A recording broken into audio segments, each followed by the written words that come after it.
We'll just move on to our final speaker for our conference, Daniel C. Peterson. He has been a professor of Islamic Studies at Arabic at Brigham Young University and founder of the university's Middle Eastern Text Initiatives. He's been a longtime friend of FAIR. He's currently with the Interpreter Foundation, and he's also now a major film producer, yes? So that would be it. So with that short introduction, we're going to start first with a video clip, and after that, we'll listen to Daniel Peterson.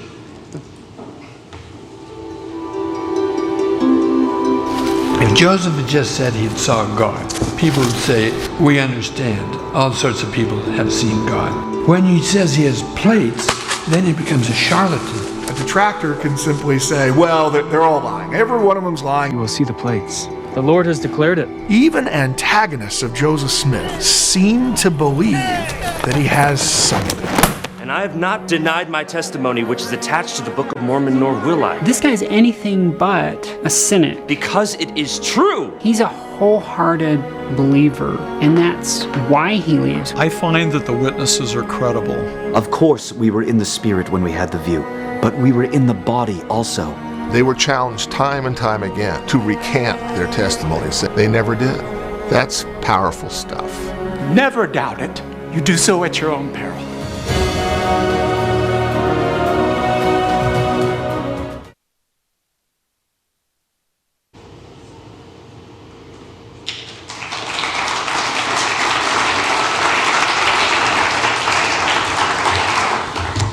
Now, I haven't had it explained to me how to do this.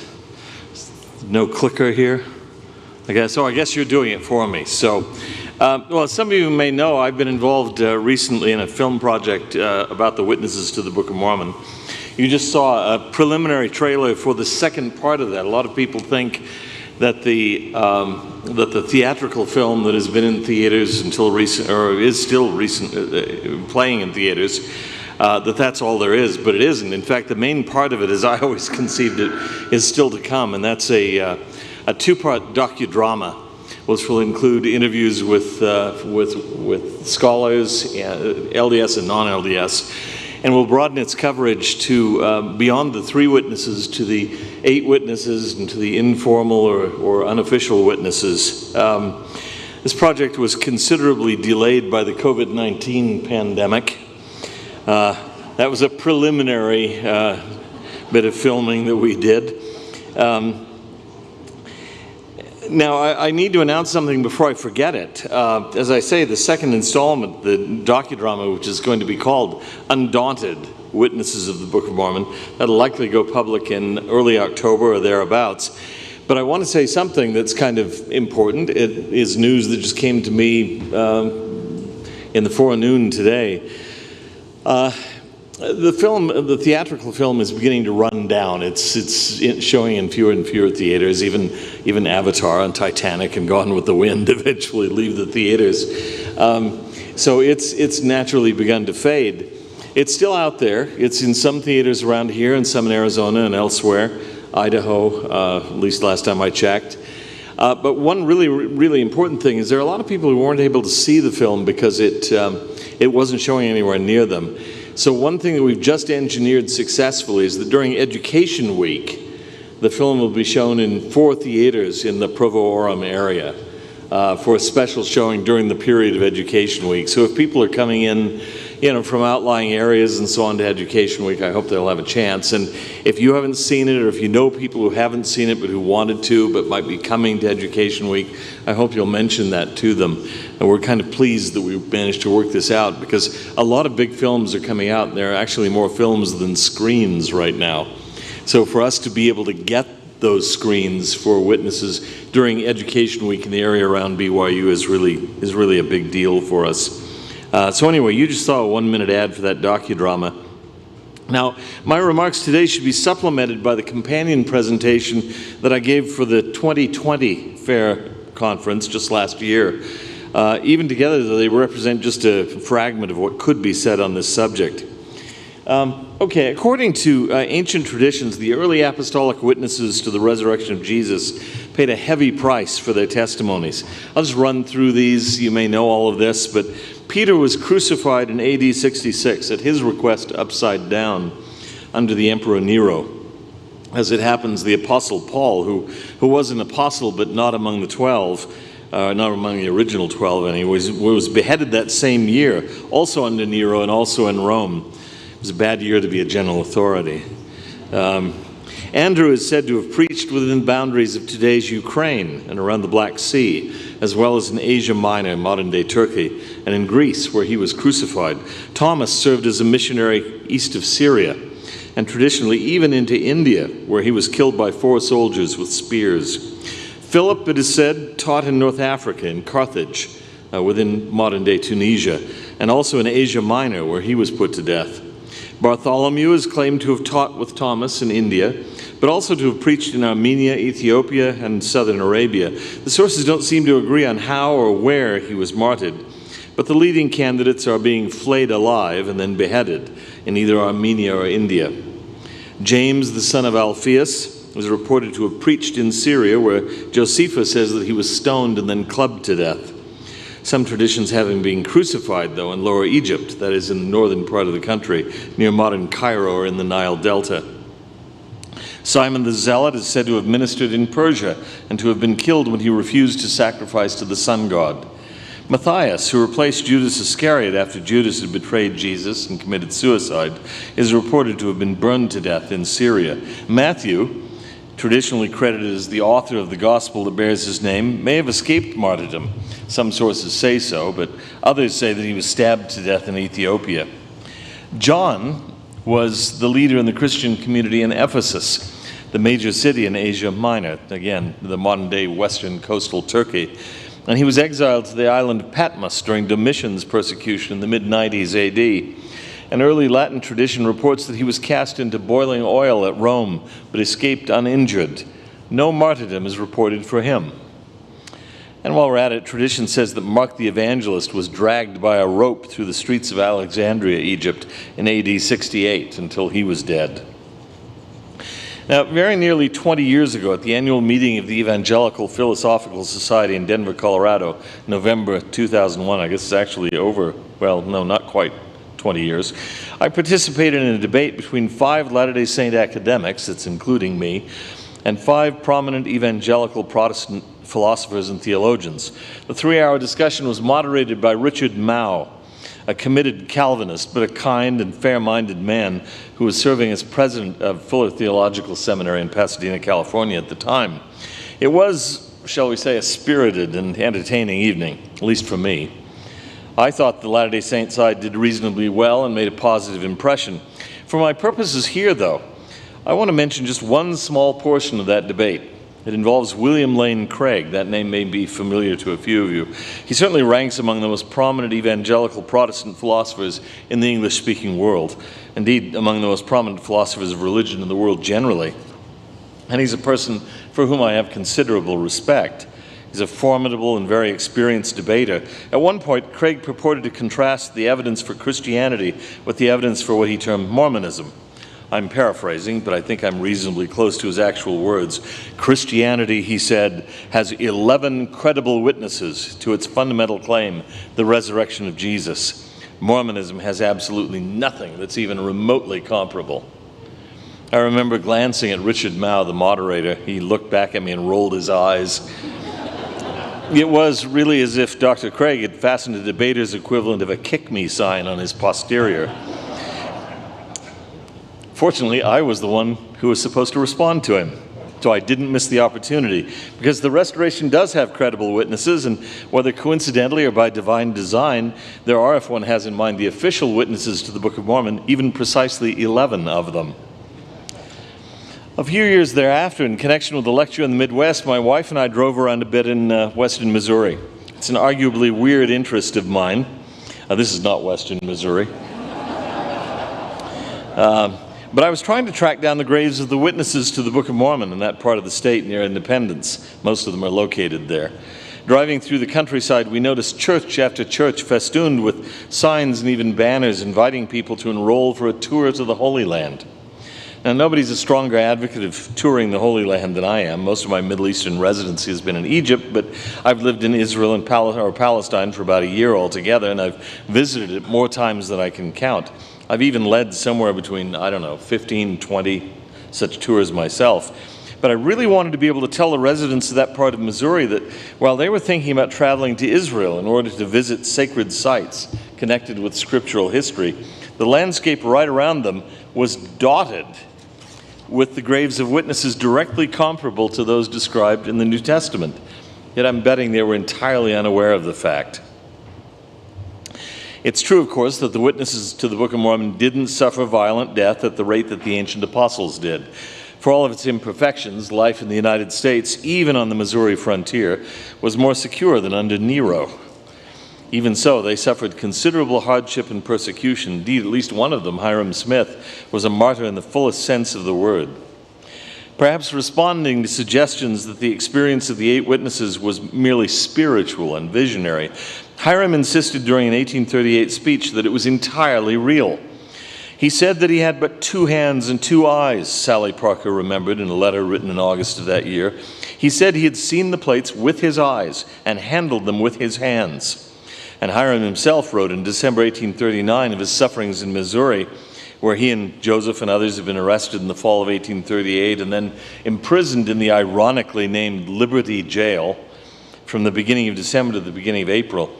At that point, weary of the cold and misery and despairing of Missouri justice, the prisoners managed to escape. This is what Hiram said.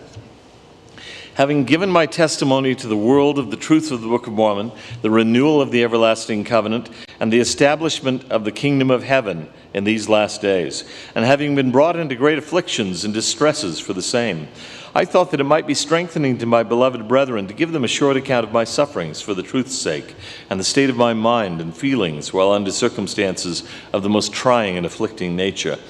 I had been abused and thrust into a dungeon, and confined for months on account of my faith and the testimony of Jesus Christ. However, I thank God that I felt a determination to die rather than deny the things which my eyes had seen, which my hands had handled, and which I had borne testimony to, wherever my lot had been cast. And I can assure my beloved brethren that I was enabled to bear as strong a testimony when nothing but death presented itself as ever I did in my life. Now, Hiram's language plainly echoes the opening words of 1 John 1. That which was from the beginning, which we have heard, which we have seen with our eyes, which we have looked upon and our hands have handled, of the word of life. That which we have seen and heard declare we unto you, that ye also may have fellowship with us. And truly our fellowship is with the Father and with his Son, Jesus Christ. Now, Hiram's words were not empty. He meant them. On the 27th of June, 1844, at the hands of an armed mob with painted faces, Hiram Smith sealed his testimony with his blood. Significantly, the Greek word martyr means witness. On the morning Hiram left for Carthage jail, with a very acute sense of the likely fatal outcome, he remained loyal to his little brother, which is in and of itself worthy of note. He was loyal to his little brother. According to the testimony of John Taylor, who was severely wounded in the same violent attack that took the lives of Joseph and Hiram, Hiram read the following verse in the Book of Mormon, and finishing, turned down the leaf upon it. And it came to pass that I prayed unto the Lord that he would give unto the Gentiles grace, that they might have charity. And it came to pass that the Lord said unto me, if they have not charity, it mattereth not unto thee. Thou hast been faithful, wherefore thy garments are clean. And because thou hast seen thy weakness, thou shalt be made strong, even unto the sitting down in the place which I have prepared in the mansions of my Father. And now I bid farewell unto the Gentiles, yea, and also unto my brethren whom I love, until we shall meet again before the judgment seat of Christ, where all men shall know that my garments are not spotted with your blood. Now, according to the accounts of those who were in the prison with Joseph and Hiram just prior to the martyrdom, during the evening, the patriarch Hiram Smith read and commented upon extracts from the Book of Mormon on the imprisonments and deliverance of the servants of God for the gospel's sake. Joseph bore a powerful testimony to the guards of the divine authenticity of the Book of Mormon, the restoration of the gospel, the administration of angels, and that the kingdom of God was again established upon the earth, for the sake of which he was then incarcerated in that prison, and not because he had violated any law of God or man. On the morning of their murder, both Joseph and Hiram bore faithful testimony to the latter-day work and the coming forth of the Book of Mormon. Before sunset that evening, the armed mob had done its work. The testators are now dead, wrote John Taylor, announcing their martyrdom, and their testament is in force. I might add here that Elder Holland has spoken powerfully and eloquently on this very fact. It's highly unlikely that men, knowing very confidently that they were going to their deaths, would die with a lie on their lips like this, going before God. Consider, too, an account given in a recently published manuscript originally written by William E. Mcclellan sometime between January 1871 and January 1872. Mcclellan was chosen as one of the 12 apostles in 1835, but he was excommunicated from the church in 1838. But he never abandoned his faith in the Book of Mormon, and that faith rested to a significant degree upon his early searching interviews with the witnesses to that book. He was a highly intelligent man, and it seems a rather irascible one, and he was very careful and intent upon getting at the truth. He left a number of statements on his investigations. Here's one of them. In 1833, when mobbing reigned triumphant in Jackson County, Missouri, I and O. Cowdery fled from our homes for fear of personal violence on Saturday, the 20th day of July. The mob dispersed, agreeing to meet again on the next Tuesday. They offered $80 reward for anyone who would deliver Cowdery or Mcclellan Independence on Tuesday. On Monday, I slipped down into the Whitmer's settlement, and there in the lonely woods, I met with David Whitmer and Oliver Cowdery. I said to them, "Brethren, I have never seen an open vision in my life, but you men say you have, and therefore you positively know. Now you know that our lives are in danger every hour if the mob can only catch us. Tell me, in the fear of God, is that Book of Mormon true?" Cowdery looked at me with solemnity depicted in his face and said, "Brother William, God sent his holy angel to declare the truth of the translation of it to us, and therefore we know. And though the mob kill us, yet we must die declaring its truth." And David said, "Oliver has told you the solemn truth, for we could not be deceived. I most truly declare to you its truth." Said I, "Boys, I believe you. I can see no object for you to tell me falsehood now, when our lives are endangered. 8 men testify also to handling that sacred pile of plates," he continued, from which Joseph Smith read off the translations of that heavenly book. One circumstance I'll relate of one of these 8 witnesses. While the mob was raging in Jackson County, Missouri in 1833, some young men ran down Hiram Page in the woods, one of the 8 witnesses, and commenced beating and pounding him with whips and clubs. He begged, but there was no mercy. They said he was a damned Mormon, and they meant to beat him to death. But finally one then said to him, "If you'll deny that damned book, we'll let you go." Said he, "How can I deny what I know to be true?" Then they pounded him again. When they thought he was about to breathe his last, they said to him, "Now what do you think of your God when he don't save you?" "Well," said he, "I believe in God." "Well," said one of the most intelligent among them, "I believe the damned fools stick to it that we kill him. Let's let him go." But his life was nearly run out. He was confined to his bed for a length of time. So much for a man who knows for himself. Knowledge is beyond faith or doubt. It is positive certainty. This is Mcclellan continuing. I, in company with a friend, I visited one of the 8 witnesses in 1869, the only one who's now alive. I think it was probably John Whitmer. And he bore a very lucid and rational testimony and gave us many interesting particulars. He was a young man when he had these testimonies. He was then 68 years old, and still he is firm in his faith. Now I would ask you, what will I do with such a cloud of faithful witnesses, bearing such a rational and yet solemn testimony? These men, while in the prime of life, saw the vision of the angel and bore their testimony to all people. And 8 men saw the plates and handled them. Hence these men all knew the things they declared to be positively true, and that too while they were young. And now when old, they declare the same things. Now I have to say, John Whitmer was bitter against the Latter-day Saints and against Joseph Smith. But these testimonies stayed with him and convinced him. Okay, now, near the beginning and near the end of the Interpretive Foundation's Witnesses film is a dramatic scene that occurred in 1833. A mob in Independence, Missouri tried to force David Whitmer and others to repudiate their faith and denounce the Book of Mormon. John P. Green, a New York convert to the church very soon after Whitmer himself, told the story as follows. When the mob again assembled, they went to the houses of several of the leading Mormons. And taking Isaac Morley, David Whitmer, and others, they told them to bid their families farewell, for they would never see them again.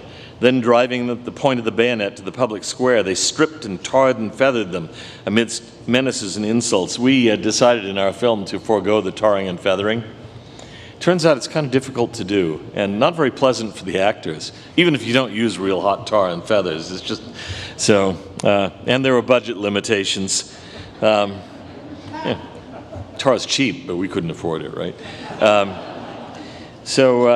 The commanding officer then called 12 of his men, ordering them to cock their guns and present them at the prisoners' breasts, and to be ready to fire when he gave the word. He addressed the prisoners, threatening them with instant death unless they denied the Book of Mormon and confessed it to be a fraud, at the same time adding that if they did so, they might enjoy the privileges of citizens. David Whitmer hereupon lifted up his hands and bore witness that the Book of Mormon was the Word of God. The mob then let him go. And David Whitmer himself told Hiram Smith that when the mob commanded him to renounce his testimony, he instead reaffirmed it in the face of death. His most substantial known account recalls that the testimony I gave to that mob made them fear and tremble, and I escaped from them. One gentleman, a doctor, told me afterwards that the bold and fearless testimony borne on that occasion and the fear that seemed to take hold of the mob had made him a believer in the Book of Mormon. Okay, Samuel Smith. Samuel Smith might also be considered a kind of martyr. His brothers Joseph and Hiram were killed by the mob on June 27, 1844, while being held at Carthage Jail in Illinois. But just prior to their deaths, Samuel was attacked by a mob while he was traveling toward Carthage to help out. He is said to have developed some kind of pain in his side while trying to escape them. Some have argued this may have contributed to his death a month later. After evading the mob, Samuel arrived at the jail and retrieved his brothers' bodies. He may have been the first Latter-day Saint on the scene after the martyrdom. Officially, Samuel died of bilious fever, an imprecise term that's no longer in medical use. Lucy Mack Smith had now lost 3 of her sons within the space of a month. She maintained afterwards that Samuel became ill and died because of his fatigue and shock at the death of his brothers. Okay. Mastered the art of turning pages. David Whitmer had been out of the Church of Jesus Christ of Latter-day Saints for 50 years when he died in Richmond, Missouri on the 25th of January, 1888.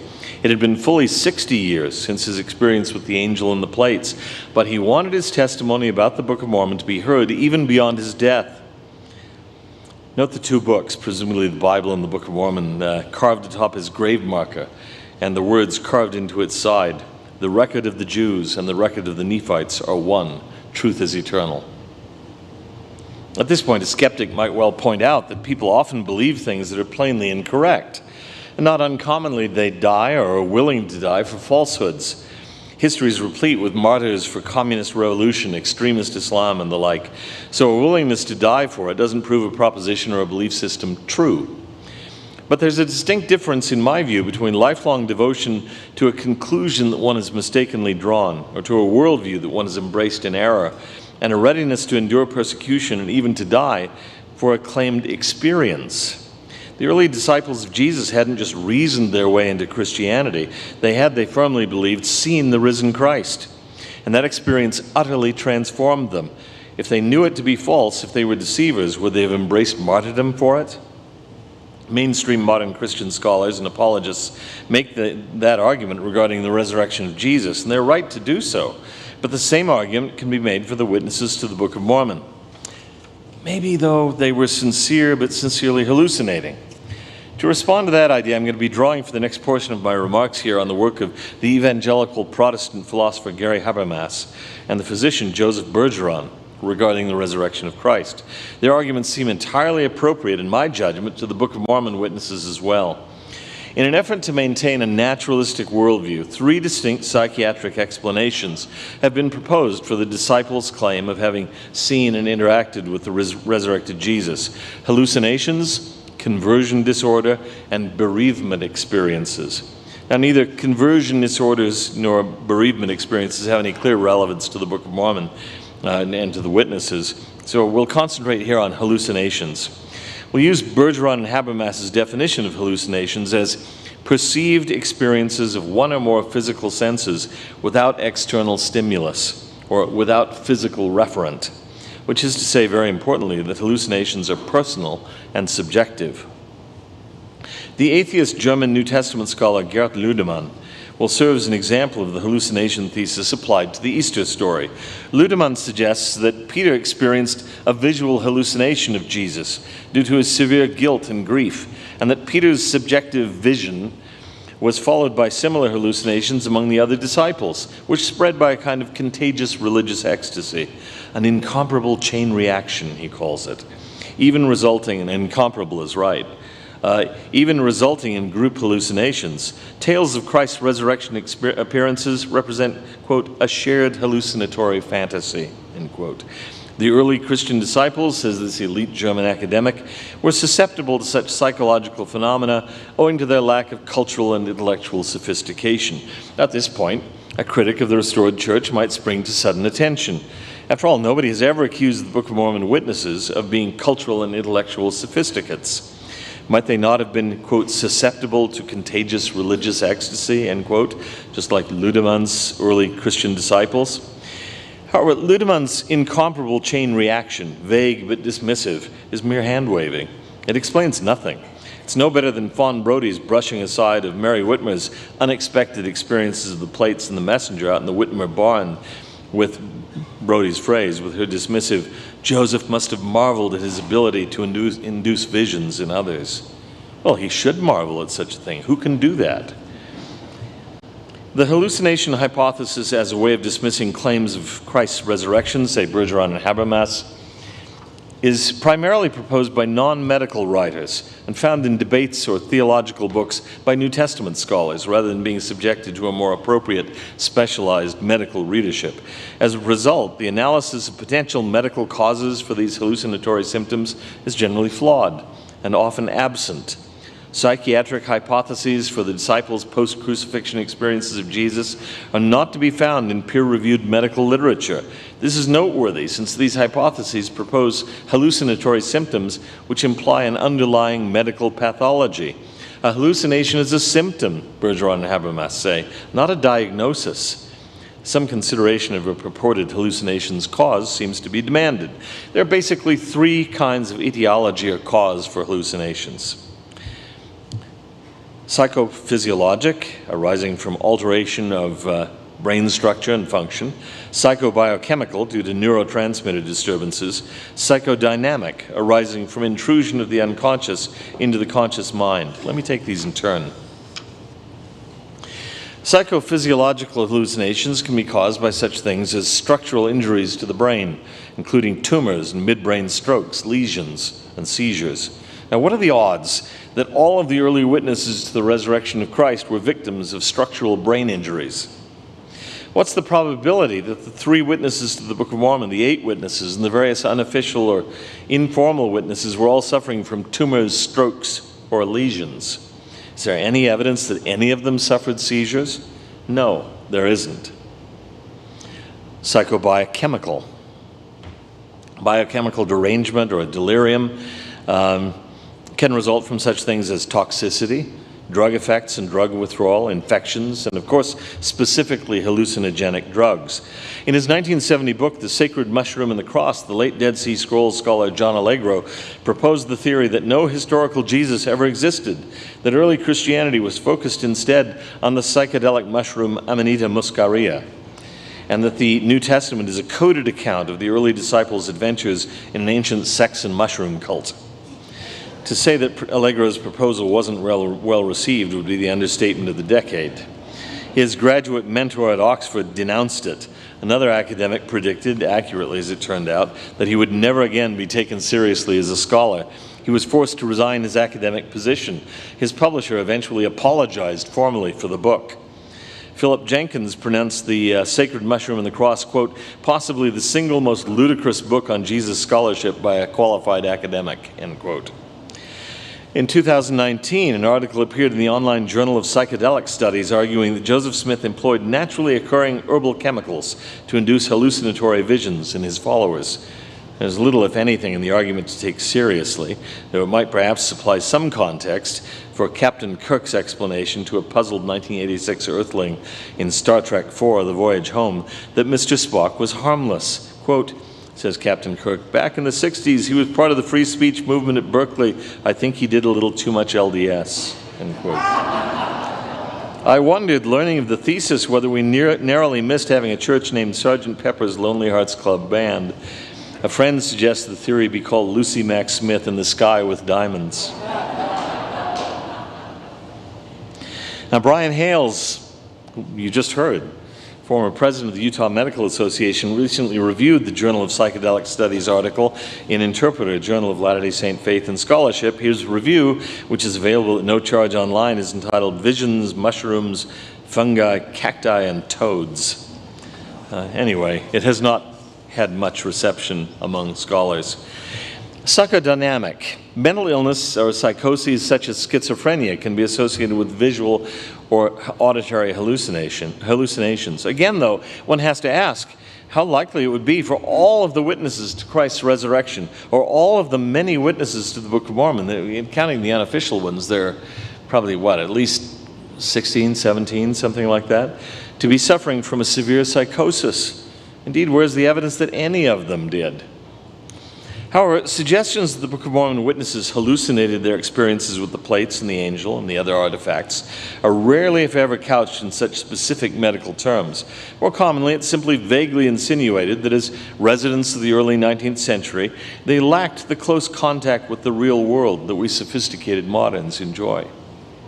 It seems implausible, though, to assume that the witnesses, early 19th century farmers who spent their lives rising at sunrise, pulling up stumps, clearing rocks, plowing fields, sowing seeds, carefully nurturing crops, herding livestock, milking cows, digging wells, building cabins, raising barns, harvesting food, bartering in an often cashless economy for what they could not produce themselves, wearing clothes made from plant fibers and skins, anxiously watching the seasons and walking or riding animals out under the weather until they retired to their beds shortly after sunset in a world lit only by fire, were estranged from everyday reality.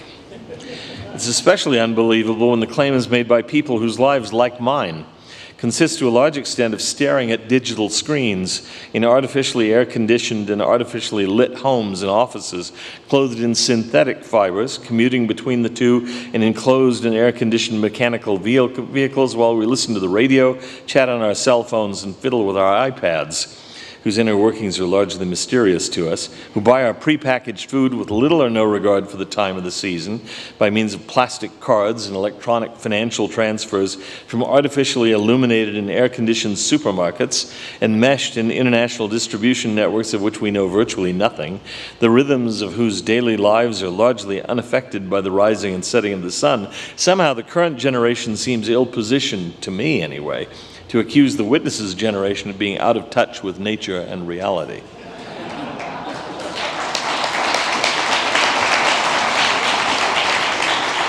But there's an even more fundamental reason to reject the notion that all of the Book of Mormon witnesses, the 3 and the 8, and the important unofficial witnesses as well, were hallucinating. It's noteworthy, write Bergeron and Habermas, that hallucinations are private experiences. Hallucination hypotheses, therefore, are unable to explain the disciples' simultaneous group encounters with the resurrected Jesus. While some may consider the disciples' post-crucifixion group encounters with the resurrected Jesus as collective simultaneous hallucinations, such an explanation is far outside mainstream clinical thought. What are the odds, still them, what are the odds that separate individuals in a group could experience simultaneous and identical psychological phenomena mixed with hallucinations? The concept of collective hallucination is not found in peer-reviewed medical and psychological literature. Dr. Gary Sibsey, a clinical psychologist based in Virginia, writes that, I have surveyed the professional literature, peer-reviewed journal articles and books written by psychologists, psychiatrists, and other relevant healthcare professionals during the past 2 decades and have yet to find a single documented case of a group hallucination. Gary Habermas's comment about Christ's appearance to the 11 apostles is precisely relevant here and worth repeating.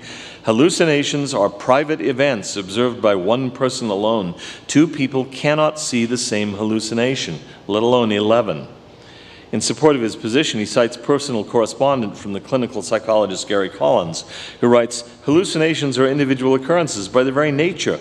Only one person can see a given hallucination at a time. They certainly are not something that can be seen by a group of people. Neither is it possible that one person could somehow induce an hallucination in somebody else, von Brody notwithstanding. Since an hallucination exists only in this subjective personal sense, it is obvious that others cannot witness it. Hallucination is a solitary phenomenon, agrees the Catholic writer Karl Keating. In medical literature, there are no records of even two people having the same hallucination at the same time." Now, if you want to test this fact experimentally, here's a way to do it. You ever wake up in the middle of the night from a dream about a blissful vacation in the South Pacific? Wake your spouse, or call a friend. Invite that other person to join you in your dream. Let us know how that works for you. Already Shakespeare, that unequaled observer of human nature, recognized the fact that subjective visions or dreams aren't shared. A passage from his 1595 play, A Midsummer Night's Dream, is apropos here. Theseus, the Duke of Athens, and his bride-to-be, Hippolyta, Queen of the Amazons, have just heard the tale told by the lovers Hermia, Lysander, Helena, and Demetrius of strange transformations and fairies in the woods. Hippolyta is impressed and puzzled by the story. She says, "'Tis strange, my Theseus, that these lovers speak of." Theseus, who's a skeptic, says, "More strange than true. I never may believe these antique fables nor these fairy toys." But Hippolyta responds wisely, "But all the story of the night told over, and all their minds transfigured so together, more witnesseth than fancy's images, and grows to something of great constancy." Now, A Midsummer Night's Dream is obviously fiction of the most fantastic kind. Still, within the framework of the play, within the world of the play, we know that the lover's story is completely true, and that Oberon, Titania, Puck, and the others were in fact active realities. Hippolyta's point is an entirely sound one. The consistency of the tale told by various witnesses indicates that it rests upon more than mere imagination. The point deserves the most forceful possible emphasis. Quoting Bergeron and Habermas again, hallucinations are personal experiences, and the notion that separate individuals within a group could simultaneously experience identical hallucinations is inconsistent with current psychiatric understanding. Simultaneous, identical, collective hallucinations are not found in peer-reviewed medical literature. There's no mention of such phenomena in the Diagnostic and Statistical Manual of Mental Disorders. As such, the concept of collective hallucination is not part of current psychiatric understanding or accepted pathognomy. Collective hallucination as an explanation for the disciples' post-crucifixion group experiences of Jesus is indefensible. For the same reason, I would add, attempts to explain the experiences of the witnesses to the Book of Mormon as group hallucination are indefensible. Now, Bergeron and Habermas do acknowledge three outlier views, holding that group hallucinations, while extremely rare, can occur, particularly when there is a heightened sense of group expectation. And this could conceivably apply to such famous Marian apparitions as Fatima, Lourdes, and Guadalupe, for which pilgrims have often traveled for many hours or even days in a state of high religious enthusiasm. I'm not saying that it necessarily does. It could even be argued, not very plausibly, I think, to be relevant to the 3 and the 8, who went out, though not very far, expecting an encounter with the plates of the Book of Mormon. However, in group hallucinations, if such even occur, quote, "Not everyone in the group experiences a hallucination. Those that do see something have different hallucinations from one to another, and the apparitions do not carry on conversations."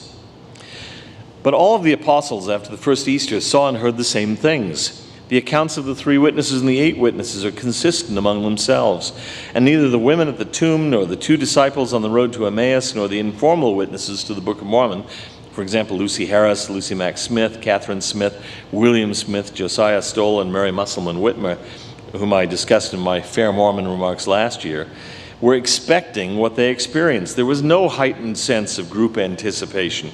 There was no anticipation at all, and often no group. Furthermore, Gary Habermas observes, the collective hallucination thesis is unfalsifiable. It could be applied to purely natural group sightings, simply calling them group hallucinations too. Concerning this thesis, crucial epistemic criteria seem to be missing. It can be used to explain away almost any unusual occurrence. How do we determine normal occurrences from group hallucinations? To me, the only criterion for many critics seems to be just this. If the witness claim doesn't fit our preconceived worldview, it must have been a hallucination. Now, in the case of both the early Christian disciples and the Book of Mormon witnesses, those who want to dismiss them need visual hallucinations, which are rare. They need auditory hallucinations, which are also rare. They need tactile hallucinations, which are perhaps even rarer. And they need them all together in a kind of hallucinatory trifecta. What are the odds of this? Surely they're very, very low.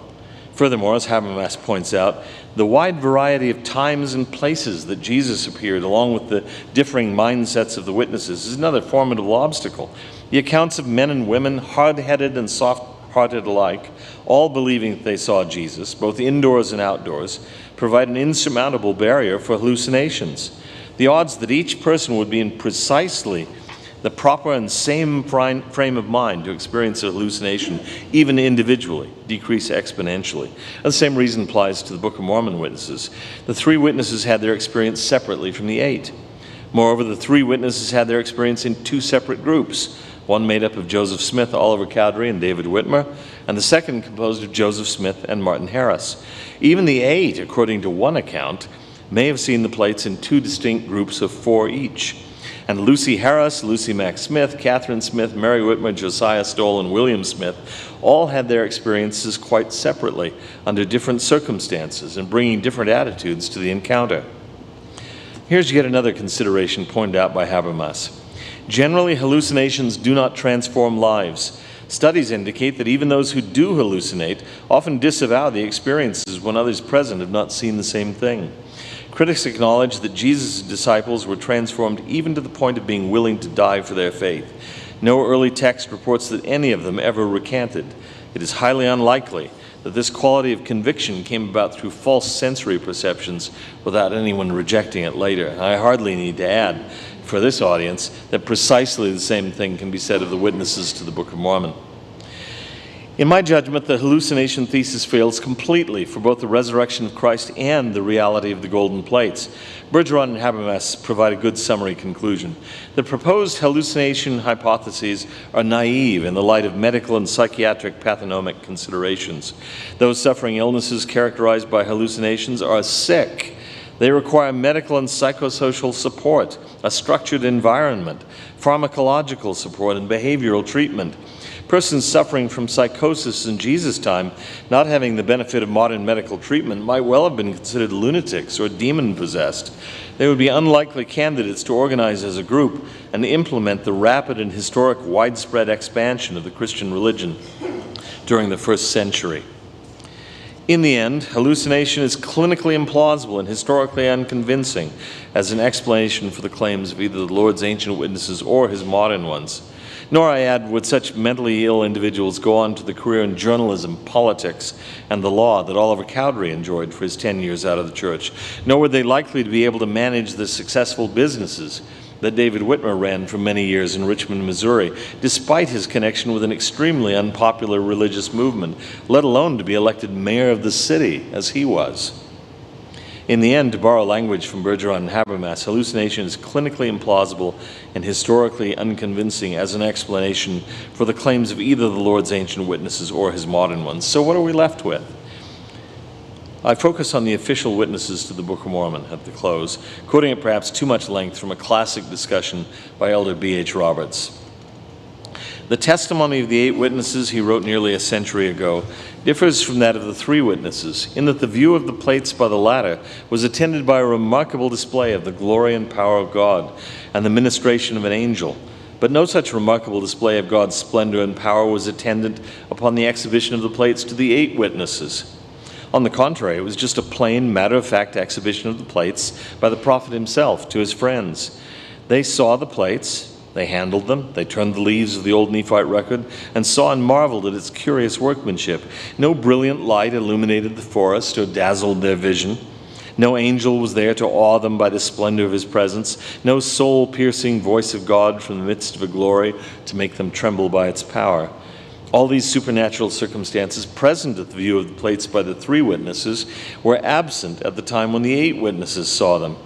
In this latter event, all was natural, matter of fact, plain, nothing to inspire awe or fear or dread, nothing uncanny or overwhelming, but just a plain, straightforward proceeding that leaves men in possession of all their faculties and self-consciousness, all of which renders such a thing as deception or imposition entirely out of the question.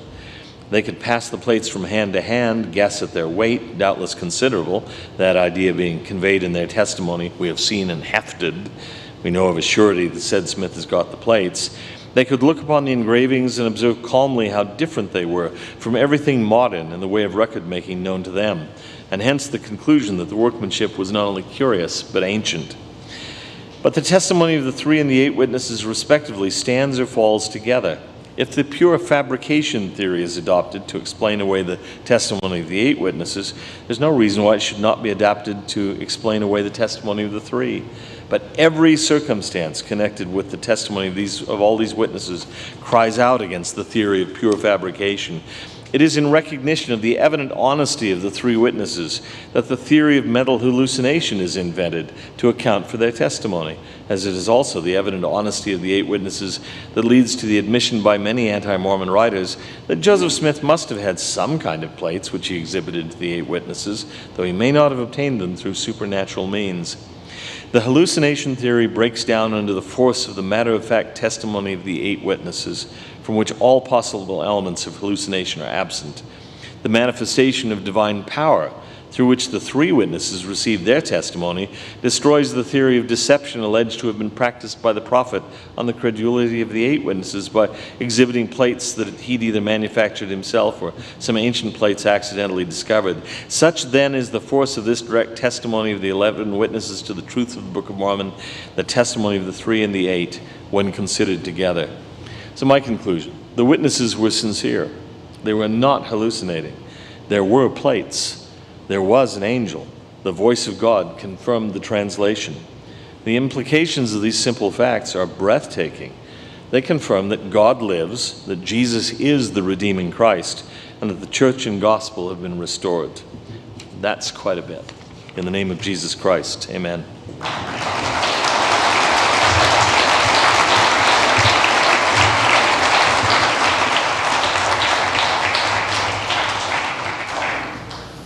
If you don't come over to the hot seat, you don't get your brownie. So, okay, I just have a few questions here. The first question, I kind of expected this one. Dan, is there any chance witnesses will make it to a streaming service such as Netflix or Hulu? Well, I don't know about Netflix or Hulu, but we will be eventually turning it into DVDs and streaming it in some fashion. Yeah. Okay. Is there any way to watch Dan Peterson's debate with William Craig? Excuse me. I don't think it was recorded, which is really too bad. Yeah. Because I have to say that even some of the evangelical theologians in the group came up and said afterwards they thought we'd won. And I think that must have pained them terribly.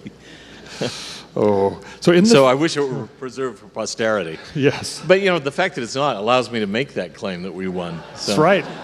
It's nice to take the win. Yeah. In the film, just before the mob relents and releases David, the ringleader falters because of the mention of Jesus Christ and even repeats the name back. It's a wonderful writing for the film. How historically accurate were the actions and words of the ringleader? Was the mention of the Savior actually central in that incident? We don't have the exact words of the ringleader, but we do know that something that David said, something in his testimony, led the mob to disperse where they were planning to kill him. And I mean, this is a time when there was a lot of violence. They weren't averse to violence, but for some reason, the mob just disperses. It's always reminded me a little bit of that story of Jesus in Nazareth being taken out to the brow of the hill, and then suddenly he just passes among them and they kind of forget what they were there for. So it had to be something like what is shown in the film, but we don't know the exact dialogue. Okay. A large critique on apologetics. So this is a shift of... Well, let me go to one more on the witnesses, then we'll do the shift question. Do you foresee a time in the future when witnesses of the gospel will be similarly persecuted like the early Christians and early restoration ones?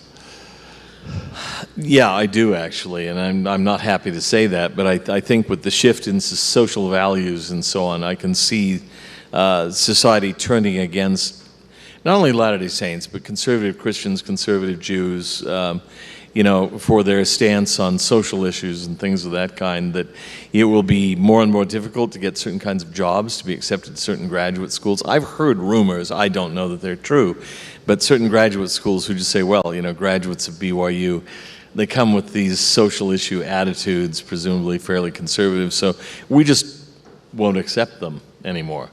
And you can't prove that because they don't write it up and say to you, you've been barred from graduate school because you come from a conservative religious tradition. But I would be surprised, actually, if that's not happening. Here's the last question. A large critique on apologetics is that much of it is done by unofficial apologists. While many of you can be considered qualified to speak on these subjects, how can we, who may not be formally trained in Near Eastern studies, stylometry, etc., engage in apologetics without being criticized on the basis of authority and credentials? Well, in the long run, authority and credentials don't matter at all. If your argument's good, if the facts are right and you've marshaled them with sound logic, then that's all you need to do, and anyone can do that.